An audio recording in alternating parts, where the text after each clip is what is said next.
ಸಚಿವರಾಗಿರ್ತಕ್ಕಂಥ ಸನ್ಮಾನ ತೆಗೆಯುವವರು ಕೂಡ 25ನೇ ತಾರೀಕು ಹಿಂದುಳಿದ ವರ್ಗಗಳ ಅಭಿವೃದ್ಧಿ ನಿಗಮದಿಂದ 1 ಕೋಟಿ ಅನುದಾನವನ್ನು ಜಂಗಮ ಸಮಾಜದ ಸಂಸ್ಥೆಗೆ ಘೋಷಣೆ ಮಾಡಿದ್ದಾರೆ. ಅವ್ರಿಗೂ ಕೂಡ ನಾನು ಅಭಿನಂದಿಸ್ತಾ ಇದ್ದೇನೆ. ಬಂಧುಗಳೇ, ಎಲ್ಲವೂ ಕೂಡ ಈ ಜಂಗಮದ ಬಗ್ಗೆ ತಾವು ಚಿಂತನೆ ಮಾಡಿ ಬರ್ತಕ್ಕಂಥ ಸವಲತ್ತುಗಳನ್ನ ಕೊಡುವುದರಲ್ಲಿ ಒಂದು ರಾಜಕೀಯ ಧುರೀಣರು, ಸಮಾಜದ ಗುರುಗಳು ತಾವೆಲ್ಲರೂ ಕೂಡ ಇದಕ್ಕೆ ಹಿತಚಿಂತಕರಾಗಿ ಬರ್ತಕ್ಕಂಥ ಮಾತನಾಡಿ ಮಾತಾಡಿ ನಮ್ಮ ಅಪ್ಪಣಿಯಲ್ಲಿ ಹೊರಡಬೇಕಾಗುತ್ತೆ. ಬಳ್ಳಾರಿ ಕಂಪ್ನಿಯಲ್ಲಿ ಕೂಡ ಕಾರ್ಯಕ್ರಮಗಳು ಇರೋ ಕಾರಣ ಪ್ರಮುಖವಾಗಿ ನಾನು ಹೆಚ್ಚು ವಿಷಯಗಳು ಮಾತಾಡೋದಕ್ಕಿಂತ ಕೂಡ ನನಗೆ ಸಂಕಷ್ಟದ ಕಾಲ ಮುಗಿದ ನಂತರ 2015 ನಾನು ಸೆರೆವಾಸ ಮುಗಿಸಿಕೊಂಡು ಮನೆಗೆ ಬಂದ ತಕ್ಷಣ 24 ತಾಸಲ್ಲೇ ನಮ್ಮ ಮನೆಗೆ ಮೊದಲನೇದಾಗಿ ಹೆಜ್ಜೆ ಇಟ್ಟಿದ್ದು ಕಾಫಿ ಜಗತ್ತು. ಇಡೀ ಕುಟುಂಬಕ್ಕೆ ಅವರು ಬಂದು ಆಶೀರ್ವಾದ ಮಾಡಿ ನಮ್ಮ ಮನೆಯನ್ನೇ ನೆಲೆಸಿ ನನ್ನ ಮತ್ತು ಶ್ರೀಮತಿ ನನ್ನ ಇಬ್ಬರು ಮಕ್ಕಳಿಗೂ ಕೂಡ ಲಿಂಗಾಧಾರಣೆ ಮಾಡೋದ್ರ ಮೂಲಕ ದೊಡ್ಡ ಆಶೀರ್ವಾದ ಮಾಡಿ ಯಾವತ್ತೂ ಕೂಡ ಏನು ಚಿಂತೆ ಮಾಡೋ ಅವಶ್ಯಕತೆ ಇಲ್ಲ, ಜಗದ್ಗುರು ರೇಣುಕಾಚಾರ್ಯರ ಪಂಚಾಚಾರ್ಯರ ಆಶೀರ್ವಾದ ನನಗಿದೆ ಅಂತ ಹೇಳಿ ಆಶೀರ್ವಾದ ಮಾಡಿ ಹೋಗಿದ್ದು ಇವತ್ತು ನಾನು ನಿಮ್ಮನ್ನೇ ನಿಂತ್ಕೊಂಡಿರುವಂಥದ್ದು ಬಂಧುಗಳೇ. ಅದೇ ಒಂದು ರೀತಿಯಲ್ಲಿ 2015ರಿಂದ ಮೊನ್ನೆ ನಾನು 1.5 ವರ್ಷ ಆಯ್ತು ಬಳ್ಳಾರಿಗೆ ಬಂದು.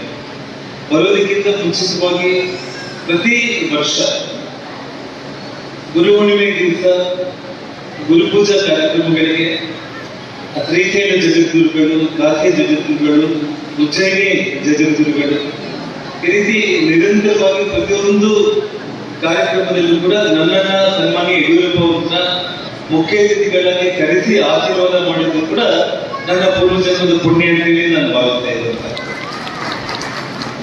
ನಾನು ಕಳೆದ ಸಮಾವೇಶದಲ್ಲಿ ತಮ್ಮಲ್ಲಿ ಒಂದು ಮಾತನ್ನು ನಾನು ಹೇಳಿದ್ದೇನೆ.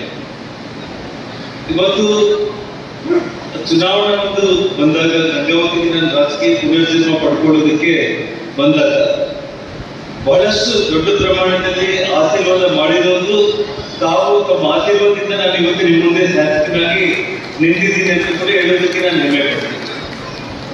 ಯುವಕರೆಲ್ಲರೂ ಕೂಡ ಶರ್ಬೇತ್ ಸ್ವಾಮಿ ಅವರಿರ್ಬೋದು, ಮಾಂತೇಶ್ ಇರ್ಬೋದು, ಬಹಳಷ್ಟು ಮಂದಿ ಗ್ರಾಮೀಣ ಭಾಗದಲ್ಲಿ ಮಲ್ಲಿಕಾರ್ಜುನ ಸ್ವಾಮಿ ಅವರಿರ್ಬೋದು, ಬಹಳಷ್ಟು ಮಂದಿ ನನಗೋಸ್ಕರ ಅವರೆಲ್ಲ ಮುತುವರ್ಜಿ ವಹಿಸಿ ಕೆಲಸ ಮಾಡಿದ್ದಾರೆ. ಮತ್ತು ಭಾರತೀಯ ಜನತಾ ಪಕ್ಷದಲ್ಲಿ ಕಳೆದ 30 ವರ್ಷಗಳಿಂದ ನಾವೇನು ಆಕ್ಟಿವ್ ಆಗಿರುವಂತಹ ಸಂದರ್ಭದಲ್ಲಿ ಸನ್ಮಾನ್ಯ ದಿವ್ಯೇಂದ್ರ ಸ್ವಾಮಿ ಒಬ್ಬ ಹಿರಿಯ ಅಣ್ಣನಾಗಿ ಅವರು ನಮ್ಮ ಜೊತೆಯಲ್ಲಿ ಇರುವಂಥದ್ದು. ಜೊತೆಗೆ ನಾನು ಕಳೆದ ಬಾರಿ ಒಂದು ಮಾತನ್ನ ನಮ್ಮ ಎಲ್ಲ ಯುವಕರು ನನ್ನ ಹತ್ರ ಬಂದಿದ್ದೆ. ಗಂಗಾವತಿ ನಗರದಲ್ಲಿ ಒಂದು ಸೈಟ್ ಇದೆ, ಮುನ್ಸಿಪಾಲಿಟಿಗೆ ಸಂಬಂಧಪಟ್ಟ ಅಲಾಟ್ಮೆಂಟ್ ಮಾಡ್ತಾ ಇದ್ದಾರೆ. ಅದಕ್ಕೆ ಒಂದಿಷ್ಟು ಅಮೌಂಟ್ ಕಟ್ಟಬೇಕು, 60/100 ಅಂತ ಹೇಳಿ ಹೇಳಿದೆ. ನಾನು ಹೇಳಿದೆ 60/100 ಸೈಟಲ್ಲಿ ಏನೇ ಮಾಡಿದ್ರು ಕೂಡ ನಿಮ್ಮ ಇಡೀ ಸಮುದಾಯಕ್ಕೆ ಉಪಯೋಗ ಆಗುವಂಥ ಕೆಲಸ ಆಗಲ್ಲ. ಬರೋ ದಿವಸಗಳಲ್ಲಿ ಅಂಜನಾದ್ರಿ ಇಡೀ ಪ್ರಪಂಚದಲ್ಲೇ ಅತಿ ದೊಡ್ಡ ಆಧ್ಯಾತ್ಮಿಕ ಪುಣ್ಯಕ್ಷೇತ್ರ ಆಗ್ತಾ ಇದೆ.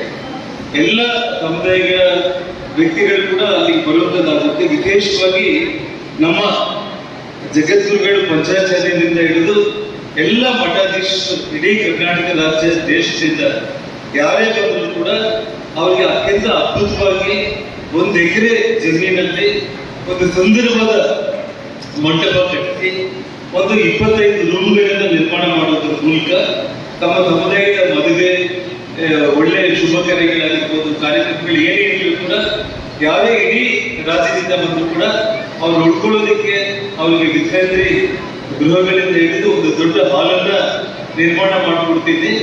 ಹಾಗಾಗಿ ಸಣ್ಣ ಸೈಟು ಮುಂದೆ ಬೇರೆ ಯಾವುದಕ್ಕಾದ್ರೂ ಉಪಯೋಗಿಸ್ಕೊಳ್ಳಿ, 1 ಎಕರೆ ಜಮೀನು ಕೊಡ್ತೀನಿ ಅಂತ ಹೇಳಿ ಈಗಾಗಲೇ ಒಂದು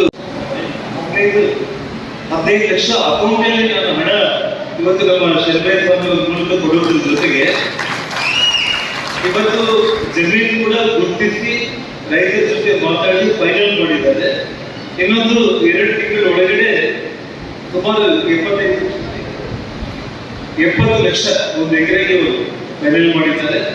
ಇನ್ನ ಉಳಿದಿರುವಂತ 55 ಲಕ್ಷ ಅಮೌಂಟ್ ರಿಜಿಸ್ಟ್ರೇಷನ್ 2 ತಿಂಗಳಲ್ಲಿ ಮಾಡ್ಕೊಳ್ಳೋದಕ್ಕೆ ವ್ಯವಸ್ಥೆಯನ್ನ ಮಾಡ್ತಾ ಇದ್ದು ಲಾಸ್ಟ್ ಟೈಮ್ ನಾನು ಏನ್ ಮಾತು ಕೊಟ್ಟಿದ್ದೀನಿ ಆ ಮಾತನ್ನ ಪಡಿಸಿಕೊಳ್ಳೋ ಪ್ರಾಮಾಣಿಕ ಪ್ರಯತ್ನ ನಾನು ಮಾಡಿದ್ದೀನಿ ಬಂಧುಗಳೇ.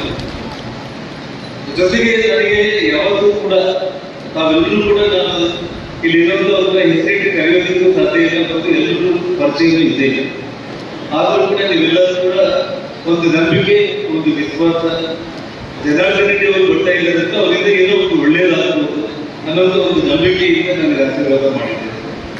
ಆದರೆ ಮೊನ್ನೆ ಒಂದು ಸಣ್ಣ ಘಟನೆ ನಮ್ಮ ಗಂಗಾವತಿ ನಗರದಲ್ಲಿ ರೇಣುಕಾಚಾರ್ಯನ ಒಂದು ವೃತ್ತ ಅಂತ ಹೇಳ್ಬಿಟ್ಟು ನಮ್ಮ ಹಿರಿಯರೆಲ್ಲ ಕೂಡ ಸೇರಿ ಹೋಗಿ ಅಲ್ಲಿ ಒಂದು ಉದ್ಘಾಟನೆ ಮಾಡಿರುವಂಥದ್ದು.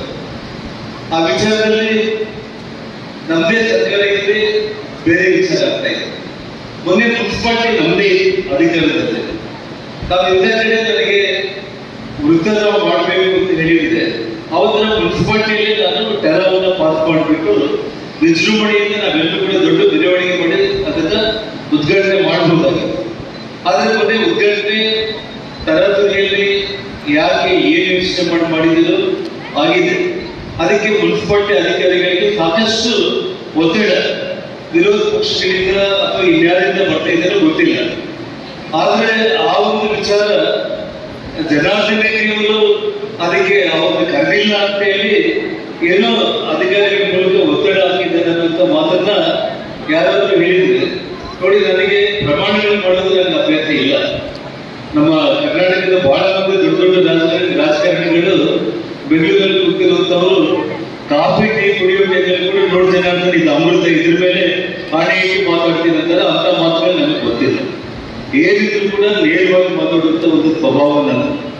ಹಾಗಾಗಿ ನಾನು ನನ್ನ ಸಹೋದರರಿಗೆ ಸ್ಪಷ್ಟವಾಗಿ ಹೇಳಿದ್ದೇನೆ, ಇವತ್ತು ಬೆಂಗಳೂರು ಮಹಾನಗರದಲ್ಲಿ ಧರ್ಮಕ್ಕೆ ಜಯವಾಗಲಿ, ಧರ್ಮದಿಂದಲೇ ವಿಶ್ವಕ್ಕೆ ಶಾಂತಿ ಅನ್ನುವಂಥ ಸಂದೇಶವನ್ನು ಕೊಟ್ಟವರು ಪೂಜ್ಯ ರೇಣುಕಾಚಾರ್ಯರು ಅನ್ನುವಂಥ ಮಾತನ್ನು ನಾವು ನೆನಪಿಸಿಕೊಳ್ಬೇಕಾಗ್ತದೆ. ಇವತ್ತು ಯಾವುದೇ ಒಂದು ಜನಾಂಗಕ್ಕೆ ಒಳ್ಳೆಯದಾಗಲಿ ಅಂತ ಬಯಸಿಲ್ಲ ಪೂಜ್ಯರು.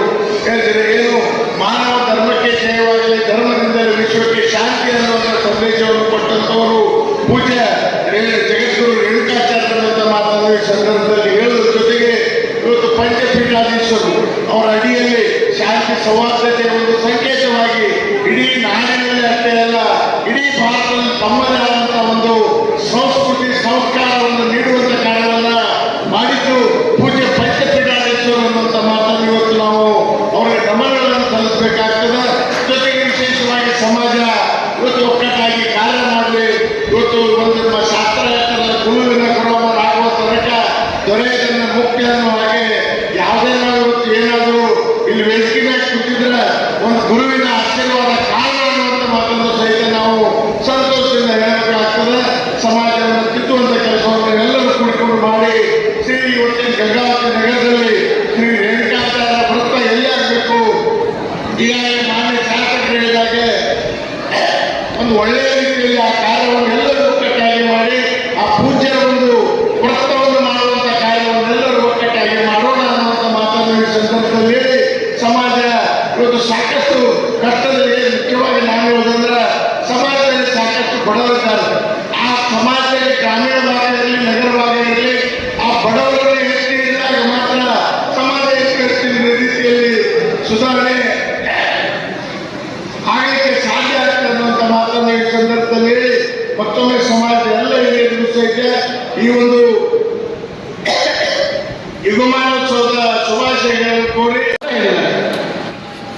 ಆದರೆ ಇವತ್ತು ವಿಶ್ವದಲ್ಲಿರ್ತಕ್ಕಂಥ ಮಾನವನನ್ನ ಕೊಲ್ತಕ್ಕಂಥ ವ್ಯವಸ್ಥೆ ಇವತ್ತು ಯುದ್ಧದ ರೀತಿಯಲ್ಲಿ ನಡೀತಕ್ಕಂಥದ್ದು ಕೂಡ ನಮಗೆ ಒಂದು ಅಹಿಂಸೆಯ ಕಾರ್ಯಚಟುವಟಿಕೆಗಳು ನಡೀತಾ ಇರ್ತಕ್ಕಂಥದ್ದು ಕೂಡ ಇವತ್ತು ಆ ಒಂದು ರೇಣುಕಾಚಾರ್ಯರ ನೀಡಿರ್ತಕ್ಕಂಥ ಒಂದು ಸಂದೇಶವನ್ನ ಇವತ್ತು ನೋಡ್ಬೇಕಾಗಿದೆ. ಸ್ವಾಮಿ, ಇವತ್ತು ನಮ್ಮಲ್ಲಿ ಕೊರತೆ ಏನಿದೆ ಅಂತಕ್ಕಂಥದ್ದು ಹೇಳ್ಬೇಕಾದ್ರೆ ಧರ್ಮವನ್ನು ಸರಿಯಾಗಿ ನಾವು ಅರ್ಥ ಮಾಡಿಕೊಳ್ಳದೇನೆ ಇವತ್ತು ನಾವು ಒಬ್ಬರು ಕಚ್ಚಾಡ್ತಕ್ಕಂಥ ಪರಿಸ್ಥಿತಿ ನಿರ್ಮಾಣ ಆಗಿದೆ. ಇವತ್ತು ಲಕ್ಷಾಂತರ ಜನ ಇವತ್ತು ಯುದ್ಧದಲ್ಲಿ ಸಾಯ್ತಾ ಇದ್ದಾರೆ, ಹಿಂಸೆಯನ್ನು ಕೊಡ್ತಾ ಇದ್ದಾರೆ, ಅಹಿಂಸೆಯಿಂದ ಎಷ್ಟೋ ಜನ ಸಾಯ್ತಾ ಇದ್ದಾರೆ. ಆದರೆ ಮಾನವೀಯತೆಯನ್ನು ನಾವು ಕಳ್ಕೊಳ್ತಾ ಇದೀವಿ ಎಂಬ ಕೂಡ ಸಂದೇಶವನ್ನ ಇವತ್ತು ನಾವು ವಿಚಾರ ಮಾಡಿ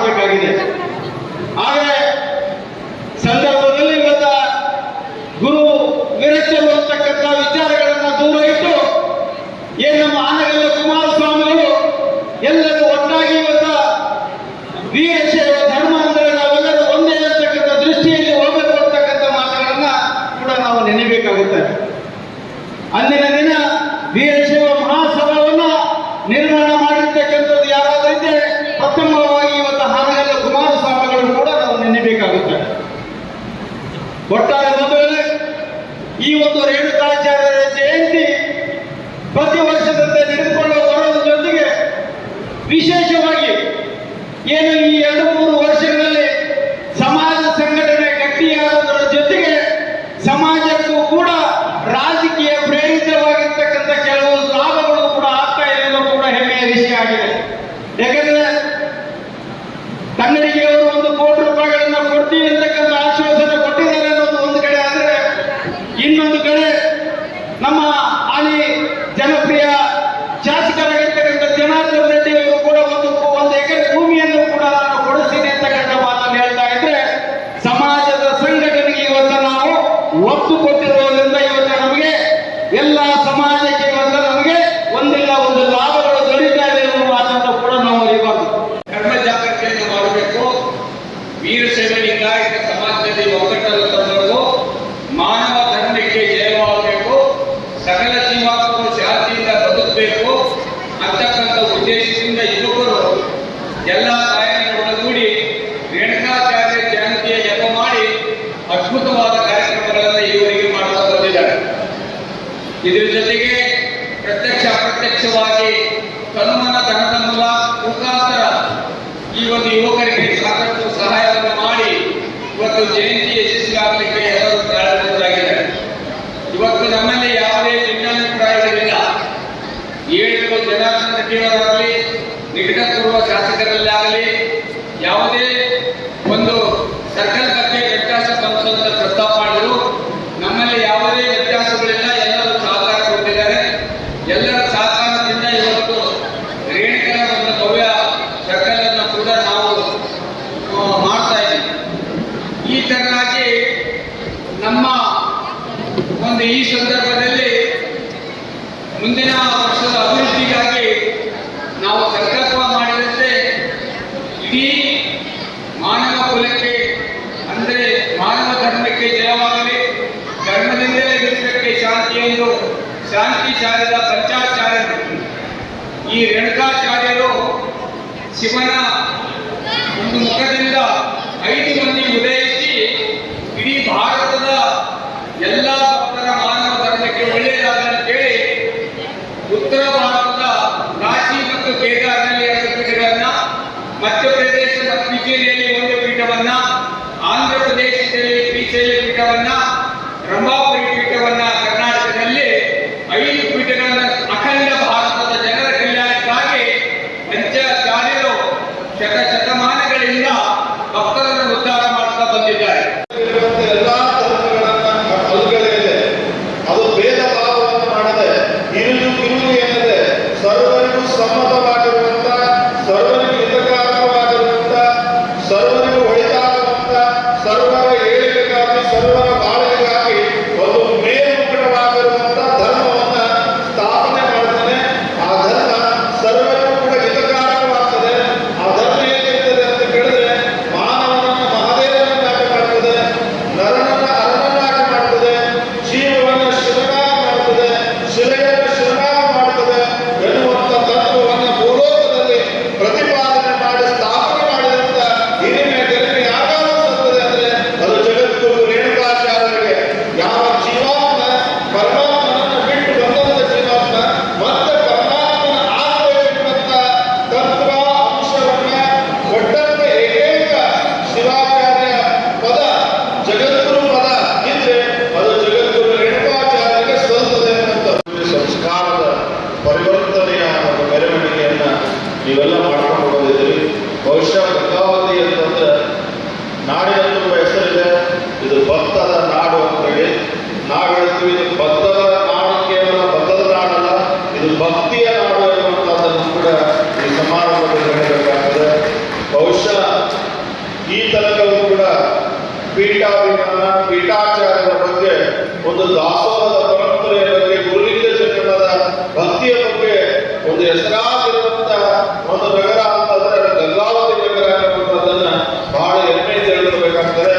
ಅಷ್ಟಲ್ಲ, ಹಿಂದೆ ಈ ನಾಡಿನಲ್ಲಿ, ಈ ಸ್ಥಳದಲ್ಲಿ ರಂಭಾಪುರಿ ಪೀಠದ ದಸರಾ ಮಹೋತ್ಸವವನ್ನು ಅತ್ಯಂತ ಮಾದರಿಯವಾಗಿ ಮಾಡಿದಂತ ನಗರ ಇದೆ, ಅದು ಗಂಗಾವತಿ ನಗರ ಎನ್ನುವಂಥದ್ದನ್ನ ಬಹಳ ಹೆಮ್ಮೆಯಿಂದ ಹೇಳಬೇಕಾಗ್ತದೆ.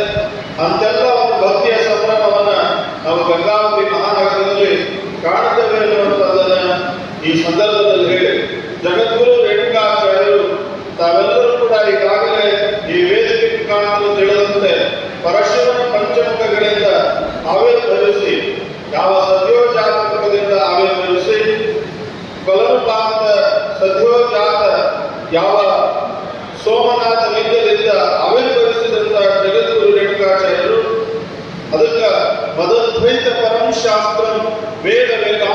ಪದಂ ಸ್ಥಾಪಯಿಷ್ಯೆ ಭೂಲೋಕೆ ಸರ್ವೇಷಾಂ